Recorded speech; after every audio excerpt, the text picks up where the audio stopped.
everybody, how's it going? Welcome to SMG Viewers Comments, episode number 206. We're just at the end of June here, getting ready to go into summer, and I'm really looking forward to it. Anyway, hope you're going to have an amazing weekend. Let's get right to it.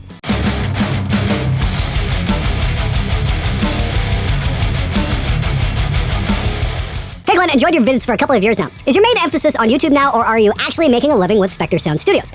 Please don't take this the wrong way. I'm just trying to figure out if the concept of a recording studio on any level is even viable anymore. Oh, tough question. Great way to start off this episode. Is the recording studio even viable anymore? It depends on your market. I'm doing a few recording projects here and there, but honestly, YouTube's got me so busy with 3 videos a week. I don't have time to do a lot of music projects. Usually the music projects I'm working on are whoever comes into the studio to help me work on a demo or whatnot, and honestly, I couldn't be happier. But for those of you guys out there, it really depends where you're at. I mean, like if you're in a big music town like LA or New York or Chicago or Toronto or Montreal or something like that, and if there's a big raging music scene going on, yeah, absolutely, you can still probably make a few bucks doing recording, but you're probably not going to be able to do full-time and make a ton of money doing it. The advent of home recording technology has basically opened it up to everybody, so everybody can record themselves.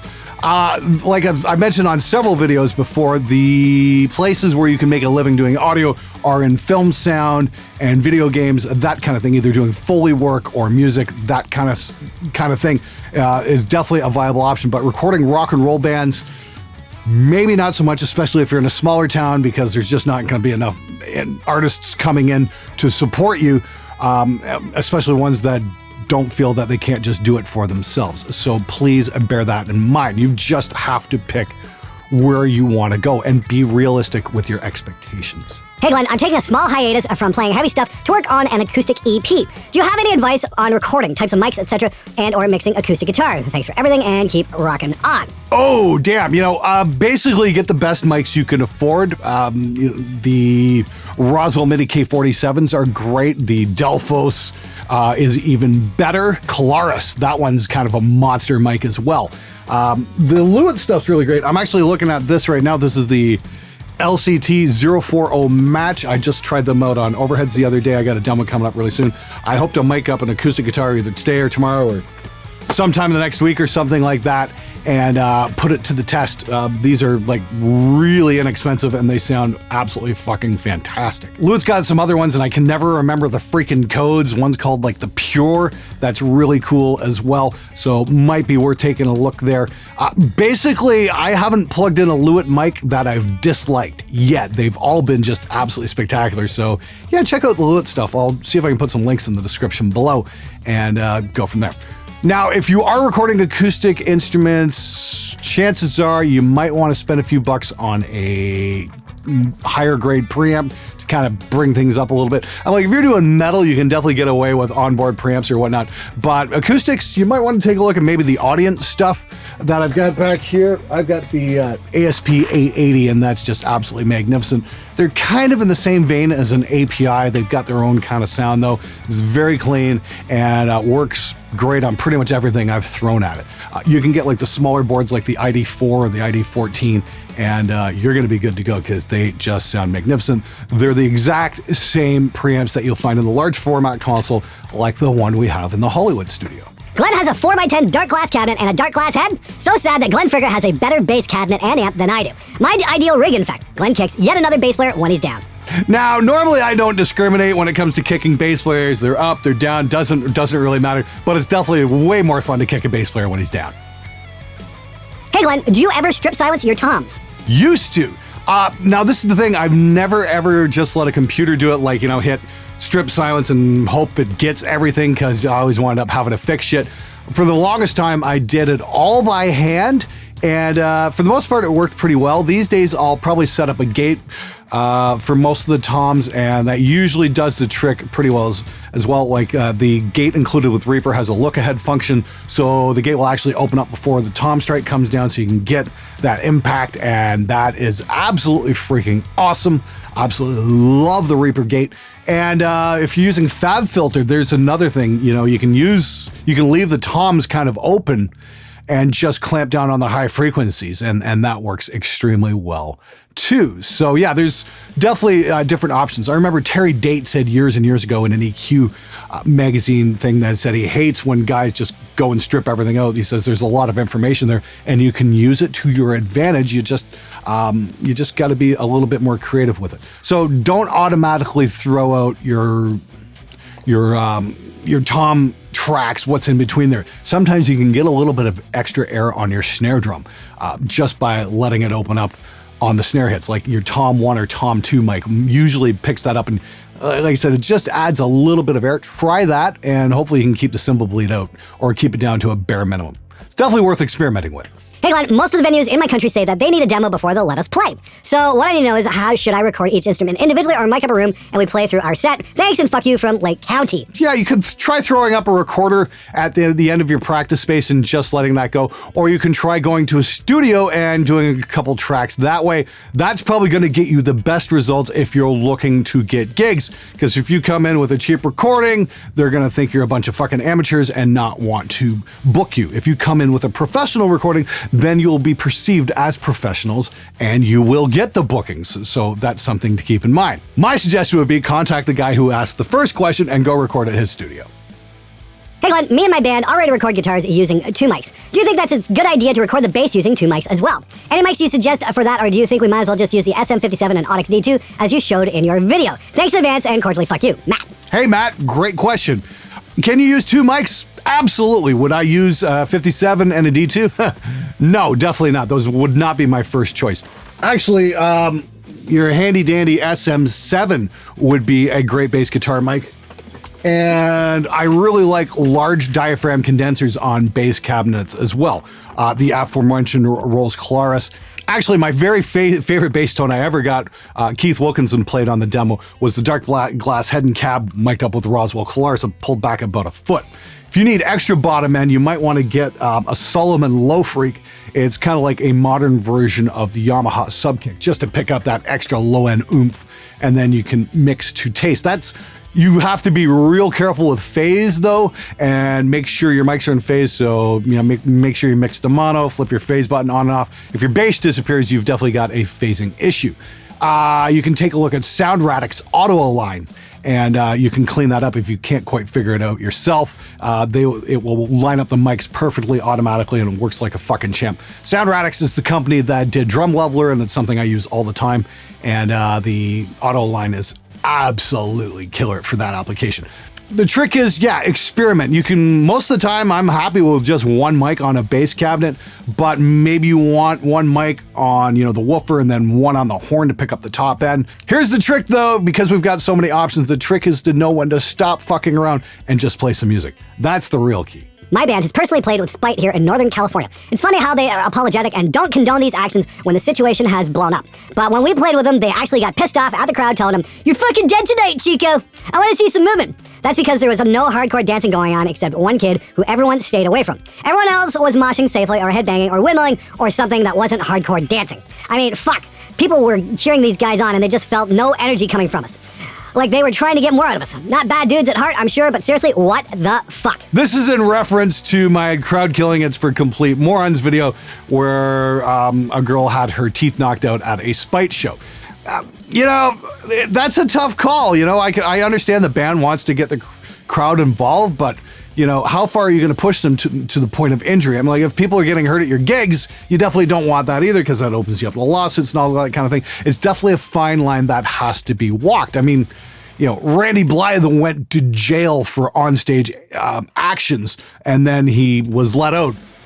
Obviously, when it went to trial. I still need to get through that book, Dark Days by Randy Blythe. It's definitely a great read from what I've heard, but I've never been one to condone violence at concerts. I mean, I've seen some nasty shit go down at Harpo's in Detroit, seeing some crazy stuff at a nuclear assault show. And the singer, got up on stage in between the songs and says, "Hey, will you guys mellow the fuck out? I'm sick and tired of kids going home from my shows in ambulances." I thought that was great. I think that's what needed to be said. Have a good time. Just don't have such a good time that it puts you in the fucking hospital. Or anyone else for that matter. Is it bad to try and stay versatile in terms of genre as an engineer, or is it better to have a specific genre you specialize in? Now, I cannot speak for anyone but myself on this matter, but as an engineer, I've always said this, I will work with anyone once. Yeah, I've done all kinds of stuff. I've done a country record, I've done a hip-hop record, blues, Celtic, done a lot of Celtic stuff. Those projects are always fun. So my suggestion is, if somebody is offering you money to come record at your studio, say yes. The synth mode made it as good as any John Lord wannabe I've ever heard over the years. If you want to cover Deep Purple songs and you don't have an organ, here you go. You're referencing the More GE300 demo I did a few weeks back. Yeah, that was actually kind of surprising. I was messing around with the synth unit, and I wasn't too impressed until I started blending it with like the Powerball. And then, yeah, you get this insane Deep Purpley John Lord thing going on, which is really fucking cool in my opinion. Definitely a fun little add-on. It's definitely a little bit outside what you would normally get in a guitar setup. So yeah, cheers to More on that one. That's a pretty neat addition. Well done. Glenn, save the studio, you hoser. You know, you're not the first person to ask that. I've actually had people say, hey man, you know, why don't you fucking see what you can do with the studio? And if anybody wants to know what that is, go look up one of the early Rush videos. It's where they recorded Tom Sawyer. There's actually a music video of them playing that at Le Studio. Unfortunately, the building fell into disrepair and it's in pretty rough shape these days. And that's very unfortunate. I think to save Le Studio, you'd probably need a budget of several $1 million. I mean, like, if you guys want to start a GoFundMe so I can like buy the place, refurbish it, and then do YouTube videos on it, hey, be my guest. I think that would be hilarious. I think that'd be very educational for everybody involved, especially if, you know, we could get somebody from Rush to come record there after the fact, like once it's been rebuilt. Yeah, right. Okay, pipe dreams there.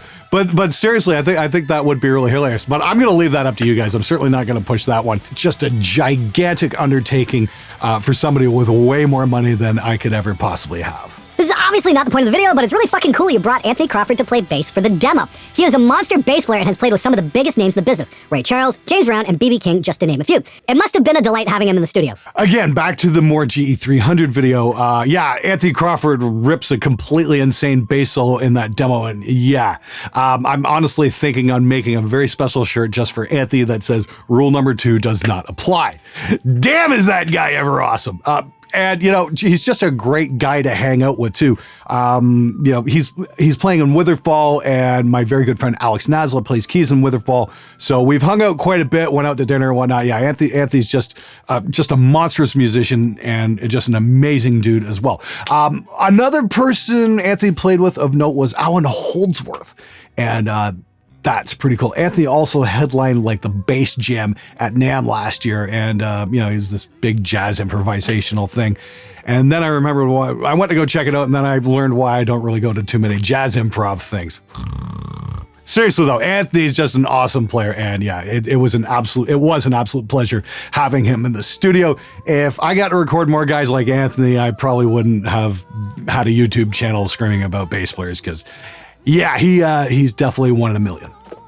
Hey Glenn, first of all, fuck you, of course.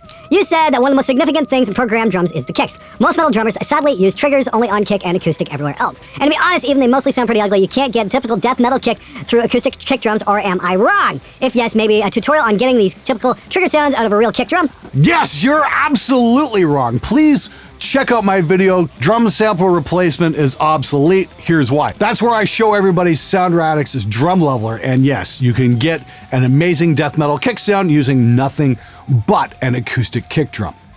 Now, here's something I definitely want to bring up is some people say, well, I have to use triggers because I play so fast and the kick drum can't reproduce the sound at that speed.